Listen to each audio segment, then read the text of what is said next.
Everyone that has a Letterboxd account knows the feeling where you keep adding movies to your watch list, knowing full well you're never actually going to watch them. A 1950s samurai epic, a 1970s British folk horror, or the random PBS documentary about a guy raising turkeys that you know if you watch, you're gonna turn vegan. You can't casually sit down and decide to watch these movies on a random night, so you never end up watching any of them.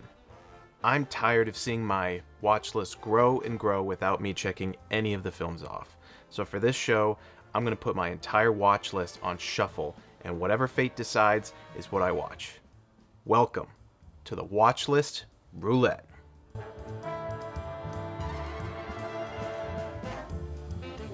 How this show is going to work is I'm going to hit the shuffle on my watch list, and then whatever comes up first is what I watch. I'm going to go watch that movie, come back, do my first impressions of it, and then I'm also going to later research how the movie was made, who made it, and kind of return to it to see if my opinions have changed. Roulette, watch, reaction, research. Let's shuffle to see what we're going to do for this week, and hit it. The Curse of Frankenstein. Okay. Curse of Frankenstein from 1957. Oh, this is the one with Peter Cushing. Okay. I was not expecting that, which is the point of this. So, yeah, I'm going to go watch Curse of Frankenstein, I guess.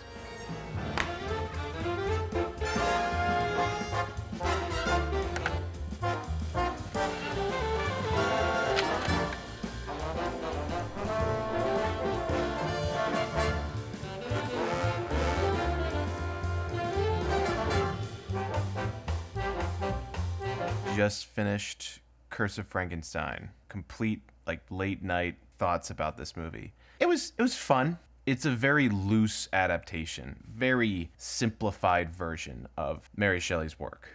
I would say a little too simplified. This is one of those movies where you read the actors in it and it's like, oh, well, I have to watch it. Because it's got Peter Cushing, it's got Christopher Lee. What a duo. That's going to be great. Christopher Lee is in 3 scenes. It's much more a Victor Frankenstein movie. The creature does not have much to do. And this is probably the most simplified, ghoulish, undead version of the creature. It's a very, very simplified version. I think for the runtime, the film very much chooses to focus on Victor Frankenstein by himself. Every other character is there to show his hubris and his just focus on his experiment on the creature. Elizabeth is just there to look gorgeous. Peter Cushing is just get out of my way. I have to go to my studies. I have to go upstairs. Leave me alone. Quit saying we should have sex. Leave me alone. I don't care that we're getting married, which is kind of funny. Paul, his lab partner, is very much there to say, what you are doing is wrong. I do not condone what you're doing, so I will just crash at your house for the next few months just to keep telling you that it's wrong and not do anything else. The constant, complete denial Victor has about his wrongdoing. If something goes wrong with his experiment, it's always Paul's fault, or it's always Elizabeth distracting him. It's always someone else. And so he's just not a good person in this. It's not like a flawed hero or like a tortured character with a troubled past. No, he's just an asshole. He's like a pretentious, egotistical, ambitious jerk. That's what he is in this adaptation, which is different, very different from most other adaptations that I've watched. I think 80% of the movie takes place in the lab. And so you've got the giant spinning wheel, and you got like hundreds of these vials and flasks with different colored liquids all just bubbling and frothing over the edge. I grew up on Nickelodeon shows where it's we have a mad scientist in the basement, and it's just that. It's just a bunch of vials and flasks just bubbling with water with red food dye or blue food dye. They just got that from this movie. The color is really, really good in this. They were flexing, oh, we're going to film on Technicolor. I think it was Technicolor. The robe is going to be red crimson silk, and his coat is going to be emerald green. They were flexing the reds, the greens, and the blues. Like the RGB, they're like, we got to have something with these in every scene. The costuming is just fantastic. Some of the biggest beaver pelt top hats I've ever seen. They're like this tall, like Doug Dimmadome level tall, and it's just, you just have to roll with it. Like, hello, like, ma'am, just takes it off and it hits the camera. The coats are great. A lot of glove action. He's always taking off his gloves and putting them back on before he's scheming. The actress that plays Elizabeth, she's wearing like, some of the dresses she wears are incredibly horror movie gothic and sexy. The one where it's just like a giant rose just kind of poking out of her chest. It's when the professor is there. We have company. Like, I gotta put on the best dress I got. Like, oh, look at my rose. The costuming is great. I think the actors are, hamming it up. B-movie horror. Except, I don't know. I think we know Christopher Lee from, like, Saruman or even Dracula in this era. So just to see him with just a shit ton of makeup on his face, barely recognizable, no dialogue, he's just kind of limping about. But this is like early career for him. That's kind of a, in hindsight, present day complaint. Peter Cushing is great. I still only see him as Grand Moff Tarkin in Star Wars. Is there another target, a military target? Then name the system.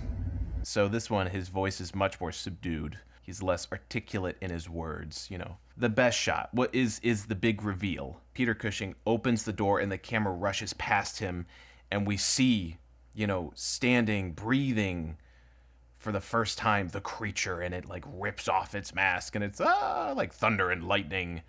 The whole 9 yards in one shot is like, this is it. This is the whole movie right here. It's always nice when a movie fully commits to one shot to be like, this is what you came to see.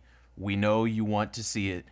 Here it is. Enjoy it. We're going to sit on it. We're going to milk it for as long as possible. And we're going to do some cool camera trick to let you know this is it. We are giving you exactly what you asked for. Right now, here you go.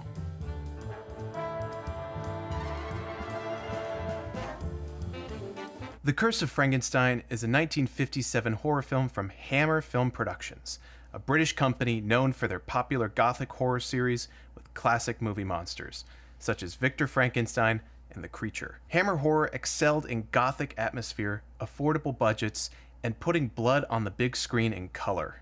Bright, vibrant red, unmistakable and unflinching. In the 1950s, Hammer Film Productions realized if they intentionally earned an X rating on their pictures, the controversy acted as the marketing. The UK started their own rating system through the British Board of Film Censors, while Hollywood still operated under the pass-fail approval of the PCA. If you don't know what the PCA is, I made a whole video about it. An X rating on any movie in the UK meant no children under 16 could purchase tickets. What you and I imagine warrants an X rating, the Brits in the 50s were far tamer. For The Curse of Frankenstein, it was the act of finally photographing blood on color film. Add in a couple of eyeballs, severed hands, and a brain, and you got yourself a marketing feast of the taboo. And it worked. The Curse of Frankenstein reportedly made over 70 times its budget.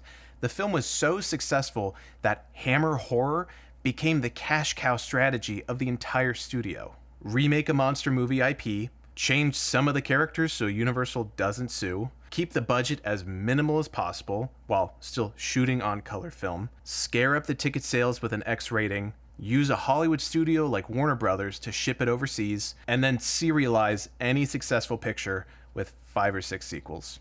Other Hammer films that you probably know are 1 Million Years BC, only from the infamous Raquel Welch poster, The Curse of the Werewolf, Hammer's only werewolf film, and of course the Christopher Lee Dracula pictures. The Curse of Frankenstein was the first monster movie in the Hammer horror era, and the first in Hammer's entire filmography to be shot in color. It stars Peter Cushing in his first feature film lead after a successful career in television, and brought on Christopher Lee for being 6'5". Lee would later star as Count Dracula the following year, but until then his creature's performance was reduced to a scarred, undead brute shuffling towards the camera. Any love for Mary Shelley's sci-fi monster is ripped apart, as Lee's version butchers the blind man in the woods without a second thought. There's no humanity in its undead eyes because the creature is not the focus. This film is not a creature feature. It is about a mad scientist committing blasphemy and destroying everything in his life to do so. The gothic atmosphere of this film shines brightest in the cold stone hallways of Frankenstein's mansion and the iron bars of his prison cell. When the camera fades between these settings, the masonry looks identical at first glance. Satin robes and ghostly nightgowns glide up staircases, and corpses are traded piecemeal over a handful of coins. Victor Frankenstein struggles more in opening a sealed coffin than extracting a former idol's brain. He is the monster. He is the one committing the acts of horror for the camera to witness. What may seem like standard horror elements today, blood, severed heads, and mutilated corpses, these images were a bit too extreme for the British censors and Warner Brothers distributors. Apparently, the shot of Frankenstein looking at a pair of eyeballs with a magnifying glass did not survive the trip overseas to the United States, and an entire shot has been lost to history. The dead body's original head dissolving in a tub of acid. If you watch this scene, it feels like a weird hiccup that the insert shot of the head dissolving in acid is not there.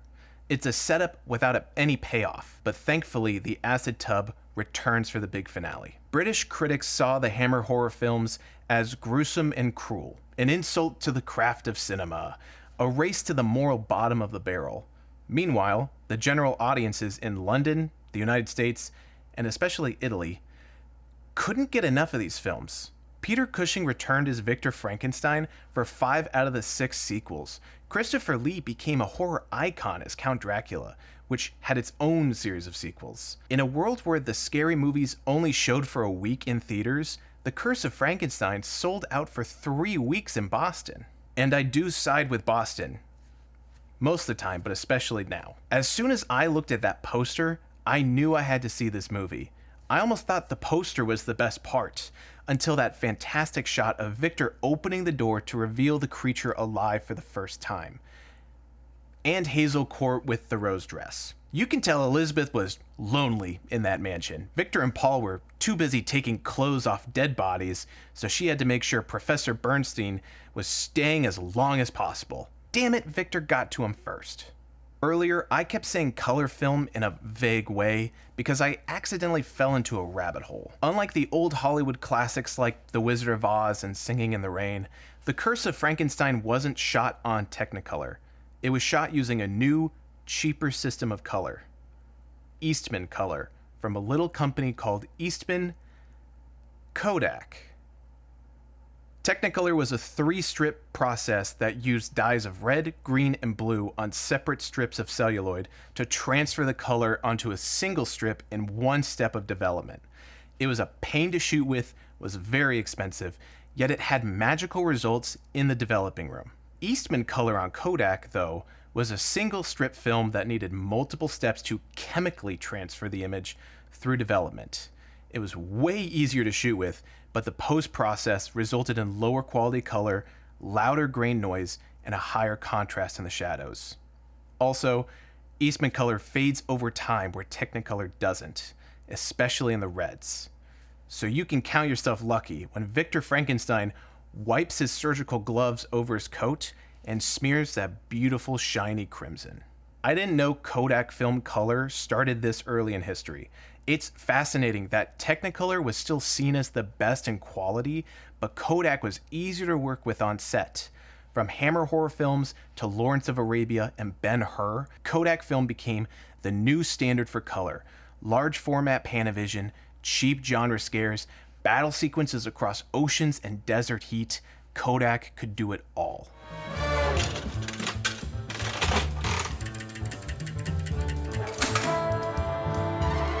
If you've got a movie on your watch list that you want me to check out, add it to the comments. I'll see if it's on my list. If not, I will add it to the pile. Quite literally a pile. And I'll see you next time where I spin the Watchlist Roulette and see what random movie I get to watch next.